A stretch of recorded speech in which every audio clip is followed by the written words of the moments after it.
Now let's take a step back into the real world and evaluate or think about what happens when somebody smokes cannabis or ingests cannabis by way of edible or a tincture or something of that sort. Cannabis is very fast to enter the bloodstream. In fact, within 30 seconds, it's going to enter the brain and permeate throughout the brain and body. That's very, very fast. I mean, when you contrast that with something like alcohol or even nicotine, depending on how the nicotine is delivered, that is a very fast delivery of the psychoactive and biologically active compound, which in this case is THC and CBD and probably some other things as well.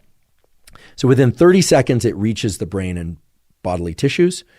And within 30 to 60 minutes, it's going to reach its peak concentrations and have its peak biological effects. Those aren't always the same thing, but in the case of cannabis, and again here I'm using cannabis as a kind of umbrella term for THC and CBD, the effects are going to peak at about 30 to 60 minutes after bringing those compounds into the body in some way or another.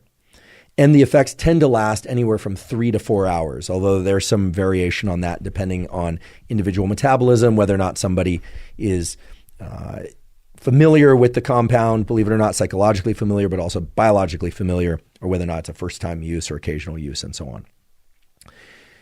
THC and CBD and other components of cannabis are highly what we call lipophilic. That is, they have an affinity toward and they can actually pass through fatty tissues. Now, every cell in your body, but especially neurons, have a double layer of fat on their outside. And of course, when people hear fat, they always think, ooh, fat's bad, fat's bad. Everyone, most of the world seems to want to lose fat or bodily fat. Here we're talking about the fatty membrane, the barrier around each tissue. In this case, we're talking particularly about neurons.